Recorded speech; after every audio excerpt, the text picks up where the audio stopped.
ठाकुर जी के भावधारा में वो कुछ बोले। आज नारी दिवस है, तो माँ आप हमें जय गुरु माँ। हाँ, नारियों के बारे में ठाकुर जी का जो कहना है आप हमें सुनाइए। आप याजन कीजिए। जय गुरु माँ। जी, जय गुरु माँ, जय गुरु। सर्वप्रथम ठाकुर जी के चरणों में मेरा प्रणिपात, वर्मा के चरणों में मेरा प्रणिपात, बौद्धा के चरणों में मेरा प्रणिपात, आचार्य देव केसरी के चरणों में मेरा प्रणिपात। आज इस शुभ बेला में माँ लोग जो माँ लोग यहाँ उपस्थित है, इस मातृ मंडली को मेरा आनंदित जय गुरु। और आज अंतर्राष्ट्रीय नारी दिवस है, तो इस नारी दिवस की सबको बहुत बहुत शुभकामना। और सरकार ने आज एक ऐसा दिन बनाया है हम नारियों के लिए, जिसको हम सब मनाते हैं। लेकिन मुझे ऐसा लगता है कि क्या एक दिन हमारे लिए काफी है? जी नहीं, ये हमसे ही सारा दिन है। क्योंकि जब हम सुबह उठते हैं तो हमसे ही एक दिन की शुरुआत होती है। हम नहीं तो कुछ नहीं, हमारे बिना एक दिन की शुरुआत भी नहीं हो सकती है। कभी माँ के रूप में, कभी बेटी के रूप में, कभी बहन के रूप में, तो कभी पत्नी के रूप में। हर जगह हम ही हम हैं। इसीलिए ठाकुर जी ने कहा है कि हमारी जो शुद्धता है, कि नारियों की शुद्धता पर ही पूरी जाति की शुद्धता निर्भर होती है। तो यहाँ ठाकुर जी ने किस शुद्धता की बात की है? ठाकुर जी ने यहाँ मानसिक और शारीरिक शुद्धता के बारे में बोला है। तो देखिए कि जब हम स्वस्थ नहीं लेते हैं तो हम शारीरिक शुद्धता को जानते हैं, मानते हैं, लेकिन मानसिक शुद्धता, मानसिक रूप से जो हमें शुद्ध रहने की बात ठाकुर जी ने हमें कहा है, तो इस मानसिक रूप से हम कितना शुद्ध रह पाते हैं, ये हम जानना होगा। कि आज हम दीक्षा लेते हैं, दीक्षा लेने के बाद जाजन भी करते हैं, बहुत बड़ी बड़ी बातें करते हैं। ठाकुर जी ने सत्यानुशासन में कहा है कि तुम लाभ गप करो, किंतु प्रकृति उन्नति नहीं होने पर प्रकृति आनंद भी कभी लाभ नहीं कर सकते। ठाकुर जी ये बात इसलिए बोले हैं कि हम जितने भी बातें कर ले, लेकिन अंदर से प्रकृति रूप में नेचुरली अगर हम में परिवर्तन नहीं आया तो कोई लाभ नहीं होगा, उसका कोई लाभ हम नहीं उठा सकते। तो इसीलिए देखिए कि ये जो हमारी जो शुद्धता है, उस शुद्धता को ठाकुर जी ने बहुत महत्व दिया है कि हमें किस रूप से शुद्ध रहना है। मानसिक शुद्धता बहुत ही इंपॉर्टेंट है। आज मानसिक शुद्धता देखिए तो यही बिगड़ी हुई है। तो इसके लिए हमें क्या करना होगा? इसके लिए हमें सर्वप्रथम हमें अपने घर से ही शुरुआत करना होगा। ठाकुर जी ने कहा है ना कि दूसरों को परिवर्तन करने जाएंगे, कितना परिवर्तन आएगा पता नहीं, लेकिन सबसे पहले हम खुद को तो परिवर्तन, खुद में तो परिवर्तन कर ही सकते हैं ना। तो देखिए, एक बेटी जब ससुराल में जाती है शादी होकर, तो एक बेटी जो है वो अपने माँ से बहुत ज्यादा जुड़ी हुई रहती है। और एक माँ का जो छाया होता है, माँ का छाया बोला जाता है उस बेटी को। तो इसी से रिलेटेड मैं एक मतलब मेरे जीवन का एक अनुभूति है, छोटा सा मतलब मैं उतना एक्सप्लेन नहीं करूंगी, छोटा सा ही मैं आप लोगों के समक्ष रखूंगी। आप लोग इसे सुनिएगा। हाँ, बात मेरे शादी की से शादी से ही, शादी की है। शादी मेरी शादी के 3 दिन के बाद की घटना है। मेरी शादी हुई, मैं शादी होके ससुराल गई। ससुराल में 2 दिन बाद ही मुझे जो हमारा किचन होता है, चौका होता है, उसमें मुझे ले जाया गया। मेरी सासू माँ ने बोला कि देखो ये तुम्हारा चौका है, तुमसे भी बड़ी जेठानी लोग है, लेकिन अब जब तुम आ गई हो, तुम घर की सबसे छोटी बहू हो, तो तुम इस चौका को संभालो। और मतलब ये हमारा घर का चूल्हा है, जो लकड़ी का होता है ना, वो था। तो उसमें मुझे खाना बनाने के लिए सासू माँ ने कहा। आप सोचिए कि मैं कभी भी मैंने चूल्हा पे खाना नहीं बनाया, कभी भी नहीं। लेकिन जब उन्होंने मुझे कहा, मैं अंदर ही अंदर मैं बहुत दुखी हुई। हाँ, मैं चूल्हा पे कैसे खाना बनाऊं, मुझे तो बिल्कुल नहीं आता चूल्हा पे खाना बनाने के लिए, कैसे बना पाऊंगी मैं? और ऊपर से इतने जॉइंट फैमिली है हमारी, घर शादी के बाद बहुत सारे लोग भी घर में थे। हाँ, करीबन मतलब 40-45 आदमी लोग था। इतना सारा लोगों का खाना मैं कैसे, रोटी जो है मैं कैसे बनाऊँगी? रोटी बनाने का दायित्व तो मुझे मिला था। मैं तो जैसे-तैसे बनाई हूँ, रो-रा के, कि कोई देखा नहीं, मैं रो रही हूँ। लेकिन जैसे ही रोटी बना के मैं अपने रूम में गई, मैंने लगा-लग मम्मी को, अपनी माँ को फ़ोन किया। माँ को मैंने कहा कि माँ देखो ना, ऐसी-ऐसी बात है।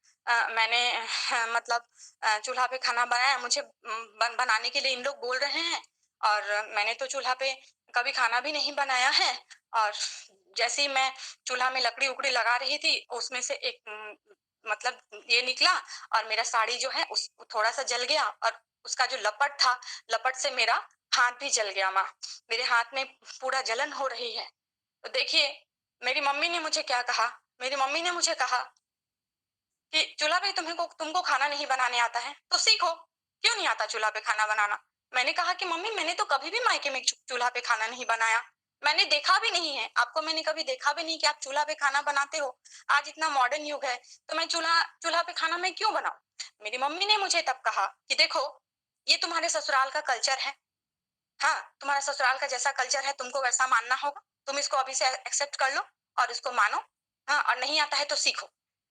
उसको सीखो। ऐसी बहुत सारी घटनाएँ हुई। ये तो एक छोटी-सी बात है, लेकिन उसके बाद देखिए, ये जो मम्मी की जो बात है, उस समय बहुत मुझे आघात पहुँचा। मैंने कहा, सही में शादी के बाद जो लड़कियाँ होती हैं, पढ़ाई हो जाती है। अब मेरे पास दूसरा कुछ ऑप्शन नहीं था, और एक बात और मेरी मम्मी ने कहा कि पापा को फ़ोन मत करना। पापा, तुम जानती हो, अ, बहुत ज़्यादा सेंसिटिव है वो तुम्हारी बातों को सुन के उनको बहुत प्रॉब्लम हो जाएगा, पापा को फ़ोन बिल्कुल मत करना। तो ठीक है, मेरे पास दूसरा भी ऑप्शन खत्म, अब मेरे पास कुछ नहीं था। मैं बाध्य थी अपने ससुराल वालों का बात मानने के लिए, जैसा मुझे उन लोग चलाएँगे, मैं चलने के लिए मैं बाध्य थी। मैंने सीखा, मैं उठी, गई, और मैंने चूल्हा पे खाना बनाना सीखा। मैंने सब कुछ सीखा बनाना।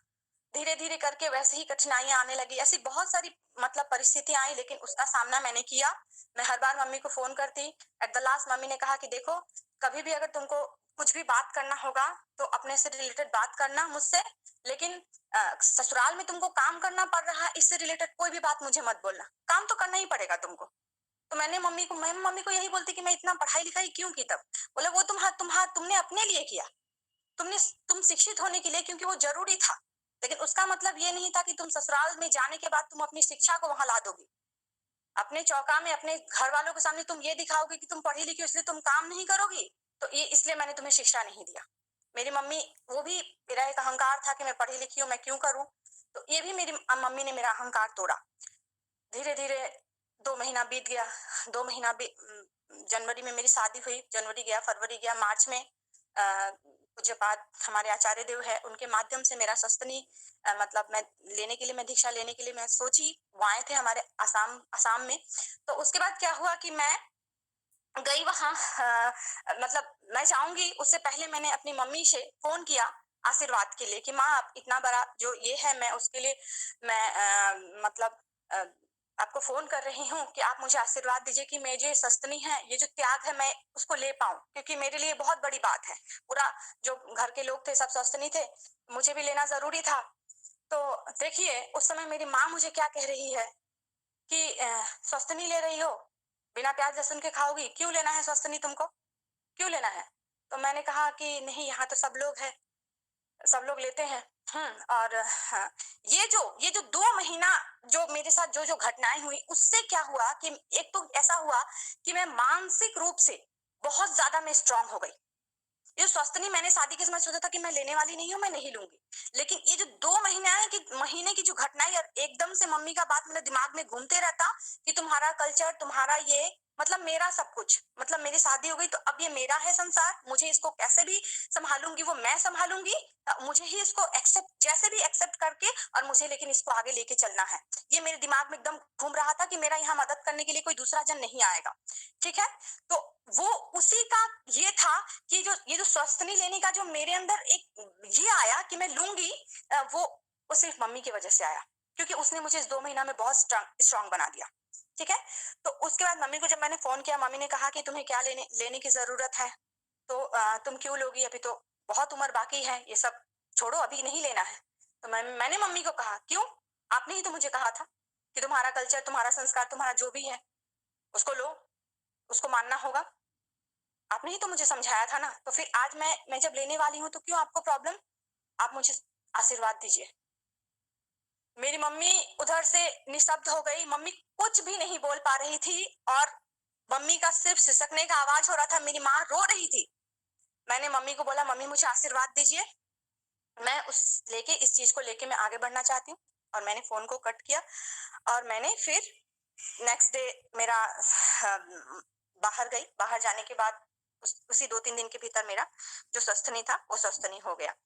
तो देखिए, ये एक क्या होता है ना, अभी जो वर्तमान जो समाज है, ये बातों को मैंने इसलिए इसलिए अब ये घटना को मैंने सामने रखा कि ये जो वर्तमान जो हमारा जो हो रहा है, हम लड़कियां जो हैं हम पढ़ लेते हैं, पढ़ने के बाद एक मन में ईगो लेके जाते हैं ससुराल में। ससुराल में एक ईगो लेके जाते हैं कि नहीं, वहां जाएंगे वहां का कल्चर एक्सेप्ट करेंगे कि नहीं करेंगे, वहां पे मतलब हम जाए हैं, नहीं मैं तो पढ़ी लिखी, मैं ये नहीं करूंगी, मैं वो नहीं करूंगी, ऐसा बहुत लोगों में देखा जाता है। और बाद में क्या होता है कि वही चीज हमारे लिए प्रॉब्लम हो जाता है। एक जो लड़की होती है, देखिए वो अपने मायके में रहती है, तो एक उसके लिए वो एक स्कूल होता है, हंसी फुर्ती से कब निकल जाता है पता नहीं चलता। लेकिन जब हम अपने ससुराल जाते हैं तो वह हमारा यूनिवर्सिटी होता है, जहां हमारा असली एग्जाम होता है और तरह तरह की चुनौतियों को पार करना होता है। और यकीन मानिए, इस यूनिवर्सिटी में अगर हम पास हो गए तो फिर हम कहीं फेल नहीं हो सकते। एक बार सिर झुका के दिल से अगर अपने पति और ससुराल वालों की गुलामी कर लें तो यकीन मानिए कि दुनिया दुनिया में कभी किसी की गुलामी हमें करनी नहीं पड़ेगी। इस चीज को जितना अच्छा से मान ले। और देखिए, आज के दिन हमारी बॉर्मा हमारे लिए एक मिसाल है। मैं धीरे धीरे इस चीज में ठाकुर जी की आइडियोलॉजी को अपना के मैं धीरे धीरे जब आगे बढ़ने लगी तो मैंने देखा कि हमारी बॉर्मा ने कितना कष्ट किया अपने जीवन में। उसके कष्ट के सामने हमारा एक थोड़ा सा जो कहते हैं ना, 1 इंच का भी कष्ट हम नहीं कर पाए हैं। उनसे हमें क्या, हमारा जो बॉर्मा था उनका लाइफ बहुत ज्यादा ग्लोरियस नहीं था, लग्जरियस नहीं था, उन्होंने बहुत कष्ट किया। आज तभी वो बॉर्मा बन पाई हैं, आज तभी वो बॉर्मा बन पाई, तभी आज हमारे लिए वो इतना मतलब हम लोग उनको देख के इंस्पायर्ड होते हैं। आज ये जो नारी है ना हमारा, इसको ये नारी को ठाकुर जी ने शक्ति रूपा कहा है। शक्ति रूपा कहा है, ये शक्ति जो हमें जो शक्ति होता है और उस शक्ति को लेके अगर हम आगे बढ़े अपने वैशिष्ट में रह के, लड़की है हम, एक कन्या है, हमें अपने वैशिष्ट में ही रह के बढ़ना है। ठाकुर जी ने कहा है कि इसमें ही वर्धनशील है हमारा।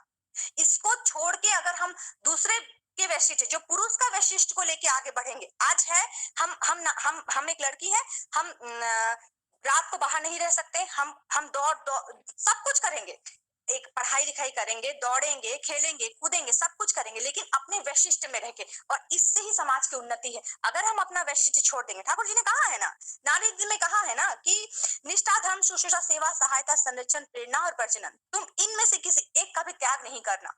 एक का भी त्याग करने को ठाकुर जी कहा ने मना किया है। अगर एक का भी हम त्याग करते हैं तो इसमें से और हमारे पास बचा ही क्या। तो यही मैं कहना चाहती हूँ कि आज हम नारी हैं तो नारी सबसे पहले एक तो सही में नारी बनना होगा, सही में हमें अपने अंदर वो चीज जगाना होगा। ये नहीं कि जिंदगी में प्रॉब्लम आ रहा है तो ही हम बचपन से ही उसको छोटे से ही बताना है, उसको बेटी का परवरिश बेटी जैसा और बेटे का परवरिश बेटे जैसा। अगर वो अपने वैशिष्ट में रहना दोनों को सिखा देते हैं तो समाज का जो दृश्य है वो दृश्य ही कुछ अलग हो जाएगा। सब कोई ठाकुर मुखी हो जाएंगे। हमारे ऊपर ही तो जाति की शुद्धता है ना। ये जाति की शुद्धता हमें कितना इंपॉर्टेंस दिए हैं ठाकुर जी।